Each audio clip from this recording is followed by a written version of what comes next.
in this, if we go to the Home tab, Numbers group, and we increase the decimal, it's really that number in Excel. So if you use this to calculate other numbers, note that if you put it in a calculator at 2.83, it's going to calculate something slightly different than if you used this formula, because Excel really is showing the ratio in this formula. It's really giving you the result of R7 over T7, which is the 340 over the 120, which is not even at 2.833. So just be careful when you're using Excel, understand that. Okay, so then we're going to go to the quick test. So if we go to the quick test or the asset ratio, we are then going to take a look at the quick assets, 278,000 over the current liabilities, 120,000. We get 2.31666. Let's do that in Excel now and see what happens here. We're going to say this equals the quick assets over the current liabilities, and we get the 2.32. So we note that we are in a better situation now than we were last time, of course, because we made a sale, and therefore our current ratio went up from 2.5 to 2.83. We can pay more of our current liabilities off more times over, and so did our asset test went up as well in this more restrictive measure from 2.4 to 2.32. How about our working capital? That's going to equal the 340 minus the 120. So there we have this. Let's keep on moving through this and see what happens to our ratios as we go. All right, so now we're going to skip a line. We're on 5.4, where we collected cash on accounts receivable. So we collected cash. So is cash affected? We're going to say, yeah, cash is affected. We collected cash. Cash is a debit balance. We're going to make it go up by doing the same thing to it, which in this case would be another debit. So we're going to debit cash. Cash is going up. Going to copy cash. Going to put that in cell C12, right click and paste 123. The amount that we collected was 90,000. We're going to credit something for 90,000 as well. What's going to be the credit? Well, we collected cash on account, meaning we already recorded the revenue. We're not going to record revenue again. We're going to reduce the receivable owed to us. So here's the receivable on the books. It's a debit.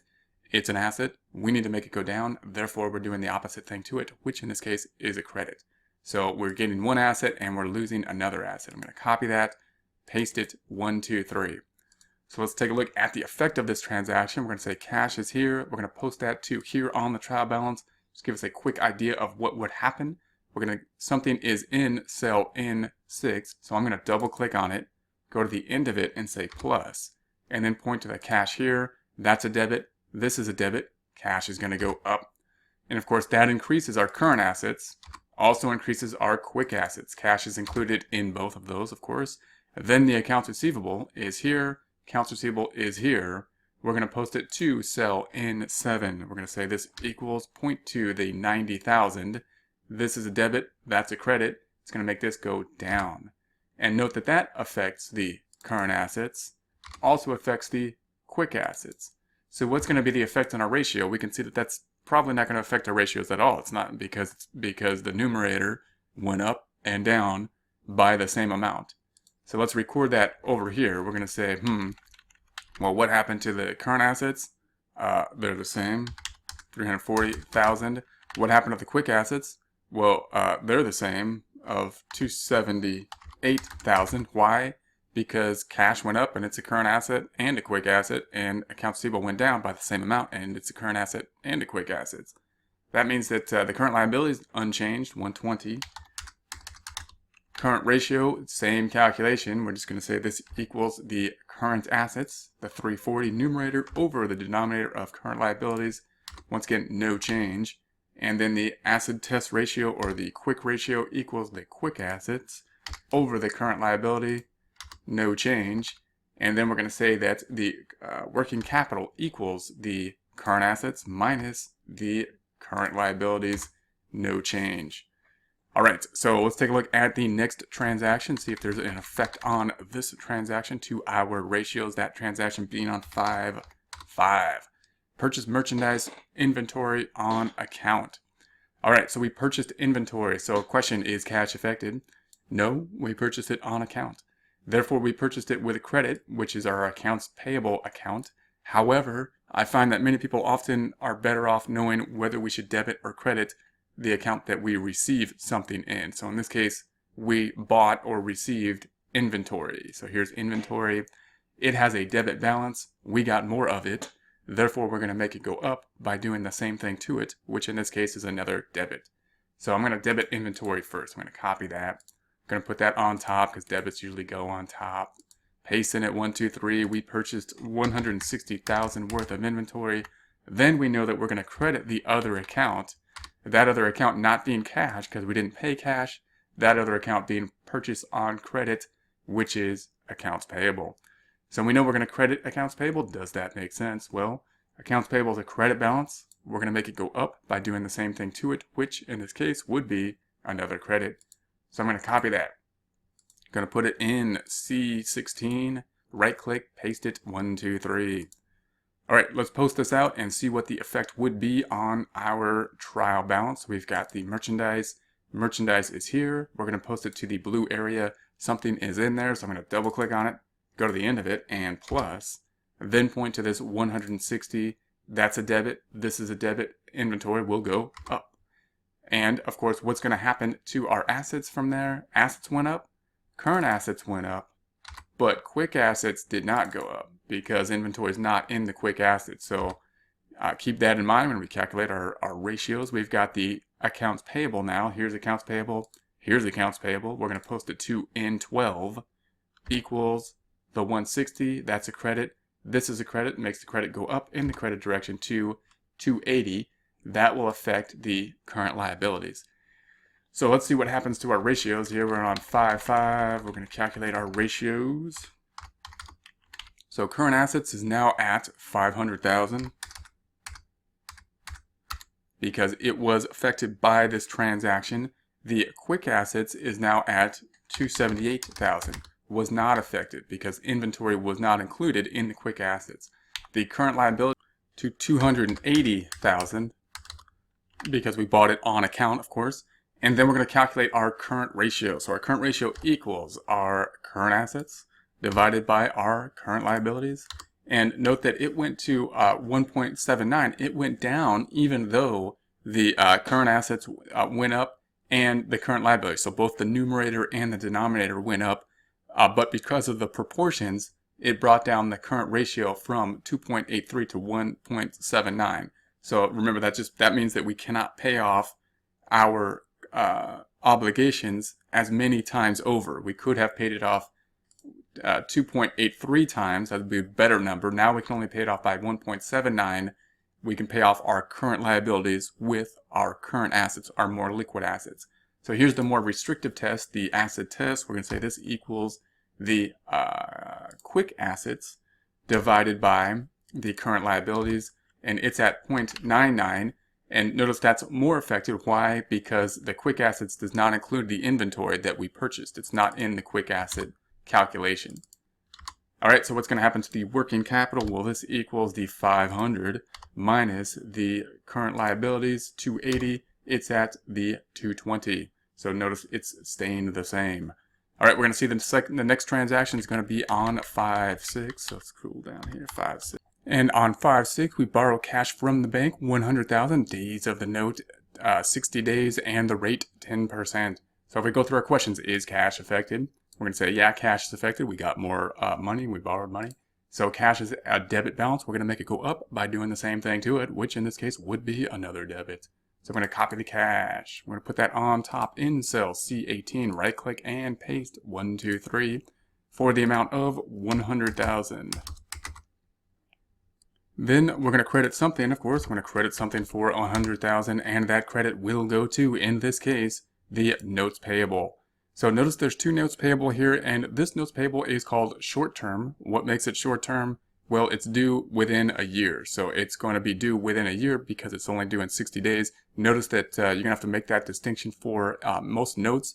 A lot of notes may have a short-term portion and a long-term portion. For example, if we paid off monthly, we might have a short-term part of the note and a long-term part. So note that this is a short-term note. So I'm going to copy that. I'm going to paste it 1, 2, 3. and we're going to increase the note that we owe. We're going to increase the balance in the note by crediting it, because notes are liabilities. We're going to make it go up by doing the same thing to it, which in this case would be a credit. All right, let's post this out and see what happens. So we have our cash here. Here's our cash on the trial balance. Here's where we want to post it. Something is in there. Therefore, we're going to double click on it, go to the end of it and say plus, point to that 100,000 and enter. That will increase the cash, which will increase the current assets as well as the quick assets. All right, so then we're going to go to the notes payable. So here's notes payable. Here's where we're going to post it. We're going to post it to N14 equals pointing to that 100,000 increasing notes payable. Notice that that does increase both liabilities and current liabilities because it's due within a year. So let's see what happens to our ratios. Then we are now on 5.6. We're going to say that the current assets are now 600,000. They went up. We're going to say that the quick assets are 378,000. They went up by the cash. Current liabilities are now 380,000. They went up by the note because it's a short-term note. And then I'm going to delete these. Excel's trying to help us out there, but we are in U10. The current ratio then is the current assets divided by the current liabilities. So we are now at 1.58. So notice that both the numerator and the denominator went up by the same dollar amount, but there was still a change in the ratio because of the proportions of the ratio. So we're going to do the same for the quick assets. This equals the 378 divided by the current liabilities. So this is the acid test ratio, the quick ratio, and that gives us the 0.99. Then we're going to take the current assets minus the current liabilities, and that will remain at the 220. So let's take a look at the next transaction here. We are now going to be on 5/12. So as of 5/12, we borrowed cash from the bank at 150 this time, and now the note is 3 years, interest 6%. So we borrowed more money, but at this point now we borrowed it for a 3-year period. That's going to be longer than a year, therefore long-term liability. So first question, is cash affected? Cash is affected. We borrowed money. Cash has a debit balance. We are going to make it go up by doing the same thing to it, which in this case is another debit. So I'm going to copy cash. We're going to put that on top in C21, right click, paste, 1, 2, 3. The amount that we are borrowing this time is 150,000. We're going to credit something for 150 as well. Once again, that will be a liability just as it was before. However, it will now be a note payable long-term liability over a year. So we're going to copy the long-term liability. I'm going to copy that. Going to put that in cell C22, right click and paste it, 1, 2, 3. And now let's post this out, see what happens. So here's the cash. We're going to post that to the cash up top. We are in cell N6, going to double click on it, go to the end of it and say plus. Going to scroll down just a tad and point to that 150 and enter. So that of course made cash go up, made assets go up, made current assets go up, and quick assets go up because cash is included in both. Then we're going to post the liability. We're going to post it down here to the note payable long term. Equals the note payable 150. That's going to bring the amount up. So the credits are going to go up. And that brought the liabilities up. However, it didn't bring the current liabilities up. So note that this is making our liquidity in terms of the short-term liquidity better, even though we borrowed money because we borrowed it for a longer term period. So let's see what happens to our ratios when we take a look at those. So we are now at 5/12. So we're on 5/12. And we will now say that the current assets went to 750,000. So they went up by the amount we borrowed. Quick assets went up to 528,000, went up by the amount we borrowed. Current liabilities, no change, 380,000. That's because although we borrowed money, it wasn't a short-term borrowing. It's not due for 3 years, and therefore it doesn't affect current liabilities. So what happens to our ratios? Current ratio equals current assets over current liabilities. So that is now going up, improving to 179. Again, although we borrowed money, And the quick assets are the 528 divided by the current liabilities, also goes up, improves. And then the working capital, 750 over